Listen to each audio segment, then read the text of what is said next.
tough one, that one to swallow. You're up pretty much all night. How did you sort of assess the last couple of minutes there?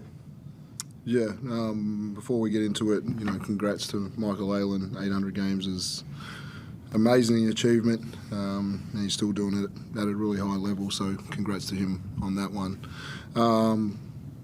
Yeah, we went through the week and I thought our goals were, just about how we initiated the offense better, how we got to movement, how we got to a second side, and we were able to sustain that for periods of time in the first half, and and probably in key moments in the fourth quarter, we have 5 turnovers, and they're all big ones. They're all pretty big ones. Ones that had some momentum as well. Just trying to set play, on the break, and we get a blocking foul, and yeah, huge ones. But yeah, defensively, I thought Doyle, had a huge impact on the way that he put his feet in the paint, made floaters, dropped off passes. He was a key to their offense down the stretch, and we quite didn't have an answer for him. Really pleased with Marcus's second game. It's exactly what we need from him. Just high efficiency offensively. He challenged shots tonight. He rebounded well. And probably when I look back at it, say, did I need that shot blocking in the last in the last couple of minutes as well? Could he have helped us? So that's a real positive thought to think about him. I thought Tuck had a really good night. I thought he was really energetic with the way he played, and we'll always look at it. We missed a box out here and there, but generally I just thought he was really good for us. CG got off to a great start, and we just didn't find him in that second quarter, and that was disappointing when the guy's so hot. We just didn't find enough looks for him in that second as well. So there was some really big improvements in us, but yeah, winning basketball game in the last 3 minutes, there's so many things that we'll look back and say we're just not ready to win a game like that. I guess also, in the context of the season, it seems like from the outside in, it seems like a big hammer blow. Obviously the season's not over yet, but how do you sort of work to sort of keep the guys' spirits up? Just sort of focus on what you mentioned. There were quite a few positives, even though you didn't get the W. Yeah, for me during the week, we never talked about this is a must win, or we just let's play basketball the right way, and there was some steps forwards there, but there's also some steps in massive moments to say it's just not good enough as a group right now. So they're the things we'll go back and we'll just keep trying to work and get better, and hopefully we can turn when we get 13 points up, that we can maintain but we go a little wild at different times when we've done things well for a while. So just controlling that. You mentioned Chris, so there was, I think, 6 shots in the first quarter and then 3 over the next 2 quarters. So are you mentioning that in the moment to try and find him? Because you've spoken about it a lot, but it's the first quarter and the ball's zipping around and you just can't find the ball, and it's happened a lot. It is. Yeah, I think we're all aware of it. We're all conscious of it. We knew how he got shots, in the first quarter, and some of them he made some pretty good isolation shots himself.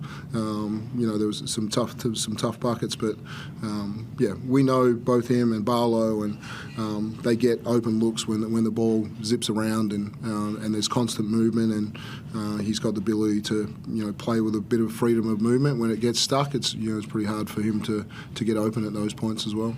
How have you found that? Just to sort of ask you the same question when you have 13 points in the first quarter. I know you don't talk about yourself too much, but it feels like the type of situation where you'd like to keep that rolling. Well, we had a lead. I just want to keep a lead, and Dean touched on it. We get a double-digit lead a few times, and we just give it away, and that's disappointing. The fact that we're able to build to that, and then we can't hold on to it at the moment. With the turnovers, when you mentioned giving up leads, is it pressure building from previous weeks in terms of guys trying to force stuff potentially in the half court and make something happen, or how do you see it? Oh, I don't know. There's some careless ones. Yeah, I don't know. I'd have to go back and have a look. But I don't think the pressure of previous weeks. I mean, we all want to win. We all want to make a play to help us win. And yeah, just disappointed in the way that we got up, and we just can't put teams to the sword. Dean, you spoke about decision making, especially toward the end of that game. You've spoken in the past about sort of reining in X and to allowing him to do things he's good at, and trying to also keep the ball zipping around, because that's something that he just hasn't been that great at this season as far as getting you guys into your offense. What conversations do you have with X about, reining in his game and, allowing him to operate the way he does is effective, and then playing that team style when you need buckets? Yeah, and a lot of conversations. Like we're talking a lot. We're sitting, we're having a lot of conversations live in practice, and we're having a lot of conversations in film. And so, I don't think we can have any more conversations. But again, when I go back to it and say when we recruited this team, we recruited him as a six-man kind of scorer, and a guy that can really have an impact on the game. So again, we're trying to change him in a lot of different ways right now, and he's making some progress in some areas, and then there's still moments where that scorer mentality in him just kind of takes over him, and so yeah, it's difficult to change people. We're trying to make him Shea Ili, but we know we're never going to get him to be Shea Ili. So, where can we find that happy medium? And at times we have, and at times we haven't. How does he respond to that in the game? So during the week, maybe it might be a little bit different, but in the moment when you feel like he might be going his own way a little bit, and he's scoring efficiently, so that's probably the part that's challenging for him. But how does he respond in game? Yeah, maybe the one that he had tonight where he makes a great post up and, hits that fadeaway, but we come down. The next one, we just go straight to it with no ball movement, where I think he could still get that on the next side, and if it moved around. And so that's the one that we talk about with him. It's like, we know there's an advantage for you, but again, if everyone just stands in the corner and just watches, it's not the best thing for us right now. So that's the different mentality that we're trying to change. It's still a good thing for you, but let's let it move and let it work a little bit till we get to that point. Chris, I guess heading to near the halfway mark for the season for you guys, you're 3 wins outside the top 6. Do you feel that it's still salvageable this season? You can build the team. Yeah.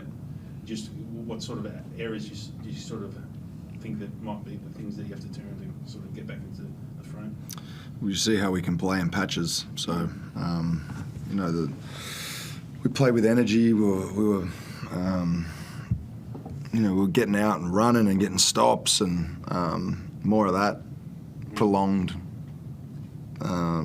instances of that type of basketball. So it's in us. How much improvement do you think this team has defensively? I mean, tonight, you guys didn't give up a big run, a double-digit run for the first time in a while, which has got to be pleasing, but you're still giving up 23, 24 points a quarter and at 94 for a game. So obviously not where you want to be on that end of the floor, but how much improvement do you think there is? Yeah, I think there is. Like, if you look back at each of those quarters, it's like, if we just, that a box out, or we didn't foul that, or these tiny little instances at the back end of a shot clock, or whatever they may be. If you take them, one or two of them out every quarter, you're at 19 a quarter, and then we're trying to hold teams under 20. So I think it's there. At times we show we can do it, but it's and we focus on playing the full shot clock. So a lot of times we, initially we're in good spots, we're trying to blow things up. It's how we deal at the back end when things kind of break down and that. And I think there's a little bit more improvement there. But you saw some plays tonight, Marcus come across, blocking shots, Tuck blocking shots, helping each other out. We just got to keep building trust in each other as a team that, if shit goes bad, someone's going to be there, and when that person goes, the next is going to run on, and we're here for each other. So just keep building that, and we'll see lots of improvement. And Dean, from your perspective, are you seeing that gradual improvement? It's obviously a fairly new group this season. You don't have a lot of guys you've had in the past that you had a win especially on that end of the floor. But are you seeing that gradual improvement to the point where you feel like you're going to get to where you need to be on that end of the floor? Yeah, we spent a fair bit of time on some zones this week. We used them on a few patches tonight, and we have to keep having some counters as well to say if I don't see the growth in the defence that I want to see, and it's been slow, that we need an alternative as well. So we need to continue to work on our prime base defence, when we also need to work on some alternatives as well if we're not quite getting there. But I thought, at times we really overhelped and got punished tonight, where, again, Chris is talking about trust, to say this guy's good one-on-one, we don't need to come off guys, and that led to some kick-out threes for them in some key moments as well. Just on Shea quickly, I understand he's now pretty much symptom-free and just getting his conditioning back, so would you expect him back in a week, 2 weeks, any idea, or is it still kind of a day-by-day thing at the moment? Yeah, I don't think he'll play the next couple of games. We'll see. He's doing well. He's positive right now, which was, the first part about him just having this injury, is to keep him in a really positive mind frame. And so he's been that this week, and I thought he got some good work done. And we just want him symptom-free for a good period of time. Dean, can I get your thoughts on the possible treatment of CG? I've noticed, particularly over the last few weeks, that there's a lot of stuff being missed, in my opinion. Is that something that you've seen as well? Yeah, I'm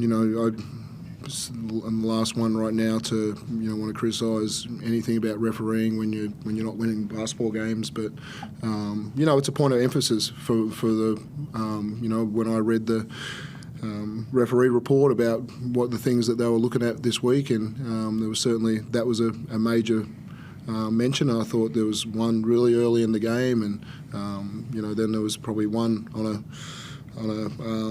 screening call, which they've also said, and I thought there was movement on that one. So they're not going to get everyone, but CG is going to be targeted to stop him in his path about where he wants to go, and if they're doing that unfairly, which at times they are, they need to blow it a little bit more. CG, I know it's sort of something that you always have to deal with because there is such a focus on you, but do you feel that it's any different to what it has been previously? I ain't touching that one, brother. Coach, given the volatility of Shea's injury, in and out, and the lack of creation that you admit you guys don't have from point guard position, are you confident that the current iteration of the team is the final iteration of it? You've made a change already, some other teams are making changes currently. Are you confident that this is the final iteration of this team? Yeah, you can never say that, right? Injuries or whatever is always going to dictate about what your team looks like. But the plan for us right now is to get Shea healthy, and that this is the group that we play out for the rest of the year. That's certainly the plan from our club.